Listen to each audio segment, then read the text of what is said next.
안녕하세요. 잡시광입니다. 우크라이나가 서방에서 지원받은 무기를 이용해 전쟁 시작 이후 최대 규모로 러시아 본토를 급습 중이라고 워싱턴 포스트가 보도했습니다.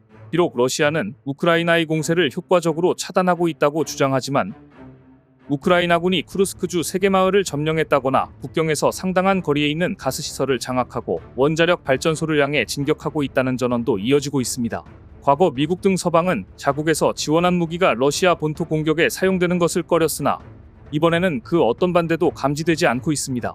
또한 과거 우크라이나의 러시아 본토 공격이 주로 블라디미르 푸틴 대통령의 반기를 든 무장 세력이 주도했다면 이번에는 미국과 독일에서 제공한 탱크 등으로 무장한 우크라이나 정예 공격여단이 참여했다는 점도 이목을 끌고 있습니다.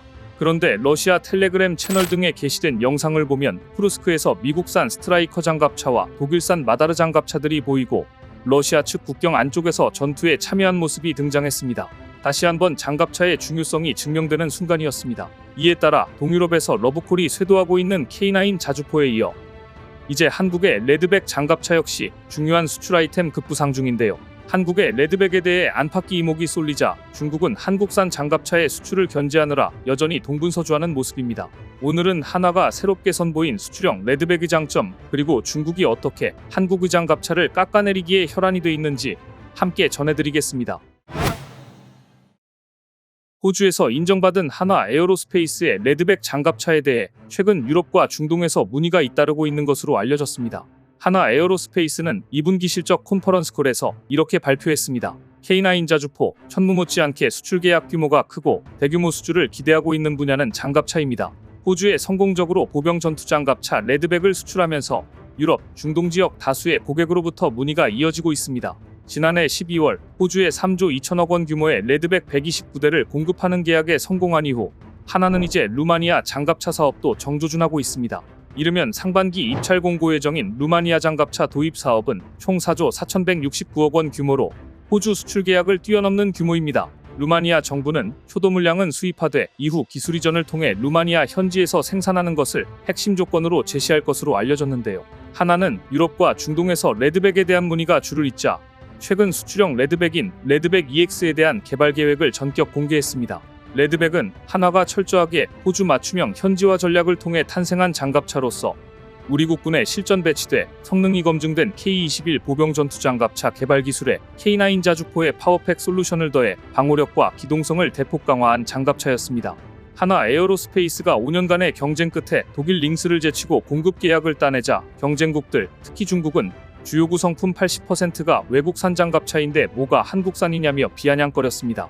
사실 레드백의 주요 구성품의 약 80%는 면허 생산한 제품이거나 외국산입니다. 하지만 수주를 위해서 호주 현지 방산업체 및 글로벌 방산업체와의 협력이 필요했습니다. 한국은 일단 수주를 한 후 국내 방산업체들이 기술력을 끌어올리는 전략을 사용한 것입니다. 당시 한화 에어로스페이스의 입장에서는 수주 가능성을 100% 확신할 수 없는 상황에서 수출용 전투 차량에 무한대로 개발 비용을 쏟아부을 수 없는 상황이었기 때문에 해외 업체들과의 협력은 불가피했습니다. 더구나 한화가 해외 업체와의 협력이 가능했던 이유는 한화가 K-21 보병 전투차 개발 과정에서 축적된 ISU 현수장치 설계 기술 등을 활용할 수 있었고 엔진과 변속기는 K9 자주포의 것을 그대로 가져왔기 때문이었습니다.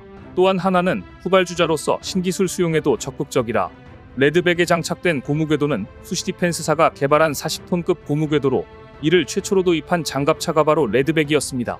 호주 장갑차 도입 사업에서 독일 링스와 경쟁하던 당시 독일은 링스가 한화의 레드백에 계속 밀리자 급하게 수시디펜스사가 개발한 고무궤도를 장착하려 했지만 이미 경쟁은 한화 쪽으로 기울어진 상황이었다는 후문입니다. 고무궤도만으로는 한화의 ISU 현수장치의 높은 충격 흡수 능력을 따라갈 수 없었던 것입니다. 그리고 이제 한화는 예전이 한화가 아닙니다. 한화는 최근 수출용 레드백 EX를 발표하며 해외 부품 비중을 낮추고 국내의 전투 차량 부품 생태계를 만들고자 레드백 EX의 개발을 추진함과 동시에 정부의 지원을 적극 요청해왔습니다. 일단 한화는 340mm 중기관포를 장착할 수 있는 신형 무인포탑 지뢰방어 능력을 갖춘 신형 장갑차대를 개발하고자 합니다.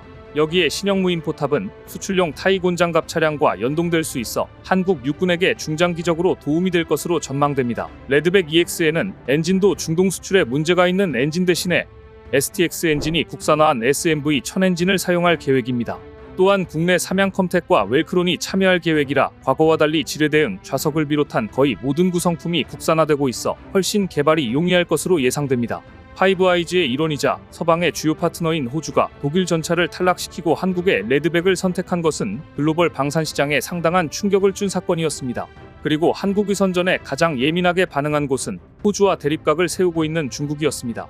중국은 한국이 호주에 레드백을 수출한 것에 적잖이 놀란 표정이었지만 한국이 호주 이외의 국가에 레드백을 추가로 수출하는 것은 어렵다고 봤습니다. 중국은 레드백이 한국 자체 기술이 아니라 핵심 기술은 이스라엘과의 협력으로 얻은 것이라며 한국을 폄하하기에 바빴습니다. 중국은 하마스와 이스라엘 간 전쟁이 끝난 뒤 이스라엘이 전쟁 중에 저지른 비리들로 인해 국제적인 제재를 받게 된다면 이스라엘과 기술 협력 등으로 거래를 해야 하는 한국에게는 악재가 될 것이라며 은근히 한국을 걱정하는 듯 하고 있습니다. 하지만 한국은 레드백의 외국산 부품 비중이 나중에 발목을 잡을 것이란 점을 모르지 않았습니다. 그래서 한국은 지금까지 레드백의 국산화를 위해 연구개발을 계속해왔습니다. 호주에서의 실적과 데이터를 바탕으로 개량형 레드백을 만들고 추가적인 수출을 꾀하고 있는 것입니다. 최근 하나는 기존 레드백의 기술 수준을 유지하면서도 핵심 기술을 국산으로 대체해 수출 가능성을 더 높인 레드백 EX를 선보여 눈길을 끌었습니다. 하나는 호주 수출을 위해서 이스라엘 기술력을 끌어들였고 그 덕에 호주 수출에는 성공했습니다. 이후 같은 기술력을 국산 기업들이 갖출 시간도 벌어들인 셈입니다. 이제는 굳이 이스라엘에게 로열티를 주고 부품을 사다가 달 필요가 없어진 겁니다. 그런데 중국 언론이 레드백에 대해 또 하나 걸고 넘어지는 점은 한국 기갑의 상징이 된 고무궤도입니다. 중국은 고무궤도가 레드백이 중시하는 방어력 중시 설계의 불순물로 여깁니다. 예전 호주에 수출을 하기 위해 2년 넘게 시험용으로 운용하던 레드백 장갑차의 고무궤도가 닳아서 헤어진 장면이 나오자 중국 언론들은 이를 끈질기게 물고 넘어졌습니다. 저렇게 고무궤도가 쉽게 닳아서 어떻게 장갑차를 운용하겠느냐며 레드백을 평가절하하는데 중요한 이유로 두고두고 싶었습니다. 하지만 2년이나 각종 고난도 테스트를 하고 온 장갑차의 고무궤도는 당연히 닳고 헤어질 수밖에 없습니다. 그리고 그 정도 손상이면 일반적인 철제 궤도로는 10차례도 넘게 갈아치웠을 것입니다. 하지만 이런 사실은 쏙 빼놓은 채 한국 장갑차 폄하에 열을 올리던 중국은 공사식 보병전투차의 성능이 만천하에 드러나며 한국 장갑차를 깎아내리는 데 시간을 쓸 게 아니라 자국 장갑차나 잘 만들라는 말을 듣고 말았습니다. 중국의 공사식 보병전투차는 중국 기갑이 늘 그렇듯 포탑이 반동을 감당하지 못해 차체가 심하게 흔들렸고 따라서 발사 후 명중률 또한 심각한 하자가 발생했던 것입니다. 중국이 공개한 영상을 보면 공사식 보병전투차는 기관포만 주구장창 쏘다가 어쩌다 한 번 쏜 100mm 저하포를 표적에 빗맞췄습니다. 더구나 보병전투차라는 본분을 잊고 엔진은 엔진대로 발열이 심각한데 내부 공간이 협소해 승무원들이 이 열기를 온전히 감당해야 해서 장갑차라기보다는 찜기에 가까운 모습이었습니다. 더군다나 욕심을 내서 경전차 포탑을 달아놨으니 그걸로 쏠 전차 포탄도 내부에 들여놓아야 합니다. 기관포 포탄도 수백 발 실어야 합니다. 레드백은 8명의 승무원이 탈 수 있지만 중국 공사식 보병전투차는 내부가 너무 협소해 7명도 못 태우는 것으로 알려져 있습니다. 이처럼 여러 가지 면에서 레드백의 성능을 따라오지 못하고 있는 중국은 이제라도 한국을 깎아내리는 일에 골몰할 게 아니라 자국 장갑차의 성능을 개선하는 데 주력해야 할 것입니다. 오늘 준비한 소식은 여기까지입니다. 댓글을 통한 여러분들의 많은 의견 기다리겠습니다. 시청해주셔서 감사합니다.